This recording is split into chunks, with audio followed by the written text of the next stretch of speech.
हर खबर पर होगी आपकी पकड़।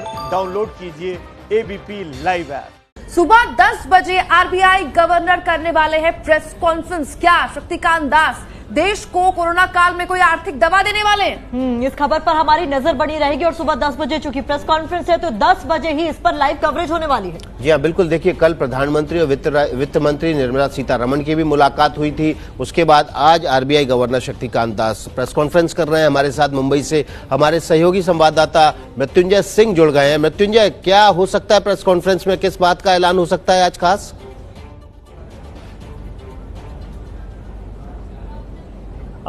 विकास, देखिए, ये शक्तिकांता दास ने इसके पहले जब मार्च महीने में एक प्रेस कॉन्फ्रेंस की थी तो बहुत बड़ी राहत दी थी, ऐलान किया था, ब्याज दरों में कटौती की थी और 0.75% की कटौती एक बहुत बड़ी कटौती थी और कहीं न कहीं राहत मिली थी।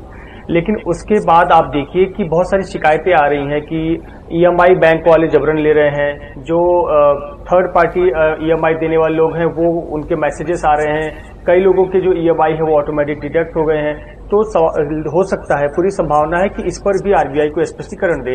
जो अभी तक आरबीआई से कोई आधिकारिक बातचीत नहीं हो पाई है, जो आरबीआई के कुछ लोग हैं जिनसे फोन पर बात हुई, उनका ये कहना है कि कोई जरूर राहत भरा ऐलान संभव है, एक ऐलान कर सकते हैं जिससे लोगों को राहत मिले और ये हो सकता है कि जो अर्थव्यवस्था को थोड़ी मजबूती देने वाला हो, कोई क्षेत्र हो सकता है, रियल एस्टेट क्षेत्र हो सकता है, इन क्षेत्रों में से कोई राहत भरी वाली खबर मिल सकती है। और कहीं न कहीं जिस प्रकार से कल एक बैठक हुई थी दिल्ली में, उससे जोड़कर देखा जा रहा है कि आरबीआई जो गवर्नर है शक्तिकांत दास, वो 10 बजे एक लाइव प्रेस कॉन्फ्रेंस के जरिए इसका ऐलान कर सकते हैं और लोगों को राहत देने के लिए, अर्थव्यवस्था को मजबूती देने के लिए जो जरूरी होगा, बैंकिंग सेक्टर को मजबूती देने के लिए, वो ऐसे कुछ ऐलान संभव है करना। मृत्युंजय, लॉकडाउन द्वितीय से पहले इंडस्ट्री मिली थी सरकार से और कहा था कि 16 सेक्टर्स है, कम से कम यहां तो रियायत आप दे दीजिए। उन 16 सेक्टर्स को कुल मिलाकर तो नहीं मिली रियायत, लेकिन कुछ रियायत कुछ सेक्टर्स को मिली है। क्या हम ये माने कि ये जो प्रेस कॉन्फ्रेंस होने वाली है एक तरह से कॉन्फिडेंस बिल्डिंग मेजर के तौर पर इंडस्ट्री के लिए साबित हो सकती है?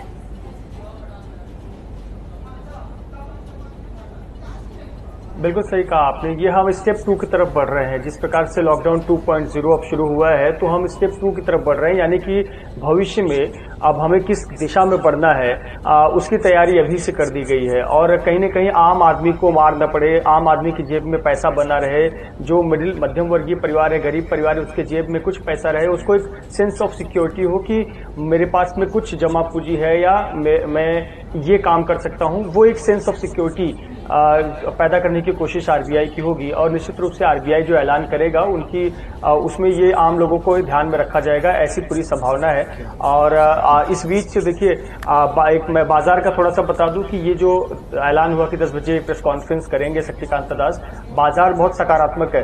पिछले कई दिनों से कोरोना वायरस की वजह से बाजार में बहुत खराब हालत थी, लेकिन आज निफ्टी और बॉम्बे स्टॉक एक्सचेंज दोनों ही अप हैं। इसकी कई वजह हैं, अंतर्राष्ट्रीय वजह भी हैं, क्योंकि अंतर्राष्ट्रीय बाजार जो सिंगापुर है, निके है, नेस्डेक है, इन्होंने भी बहुत पॉजिटिव दिखाया है, वो अप हैं। तो जो भारत के बाजार में उसमें भी सकारात्मक उछाल देखने को मिला है। इस समय सब कुछ ग्रीन ग्रीन है।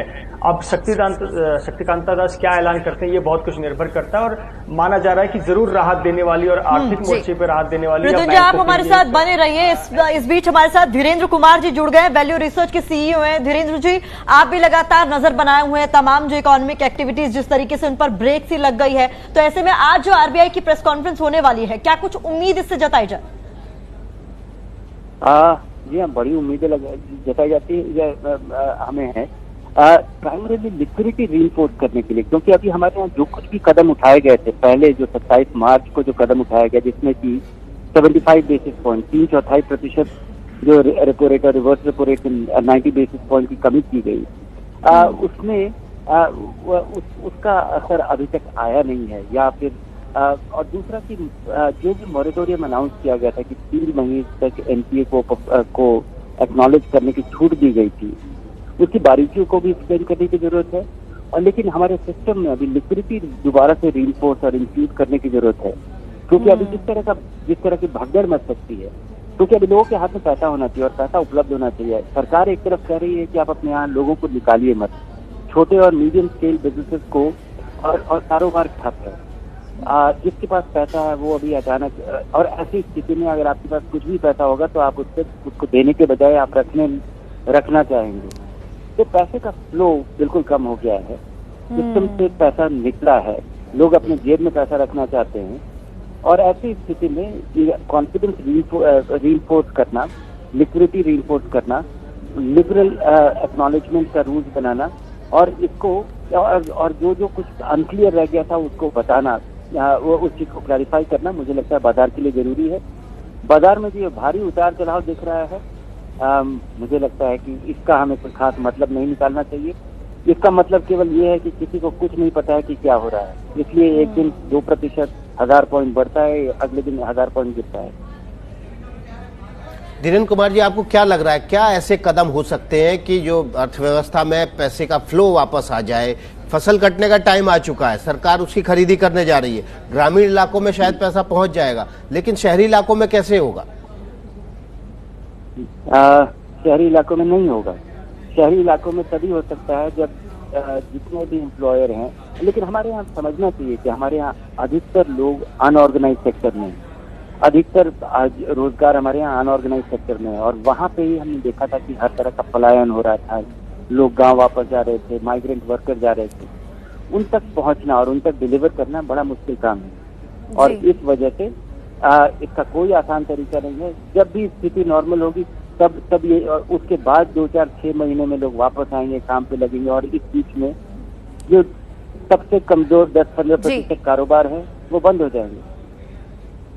जी धीरेन्द्र कुमार जी, बहुत शुक्रिया आपका, आप जुड़े हमारे साथ। मृत्युंजय, आपका भी बहुत बहुत शुक्रिया, आप मुंबई से हमारे साथ लाइव जुड़े। दरअसल आरबीआई पर पिछले कई दिनों से प्रेशर बनाया जा रहा है तमाम इंडस्ट्री की तरफ से, खासतौर पर कि इस समय आप एफटीआई के बारे में मत सोचिए, राजकोषीय घाटे के बारे में मत सोचिए, नोट छापिए, लोगों के हाथों में पैसा दीजिए। क्या इसको लेकर आगे बढ़ने जा रही है सरकार? क्या कोई एक और बड़े पैकेज का ऐलान आने वाले दिनों में हो सकता है कि इसकी तैयारी अंदर खाने चल रही हो?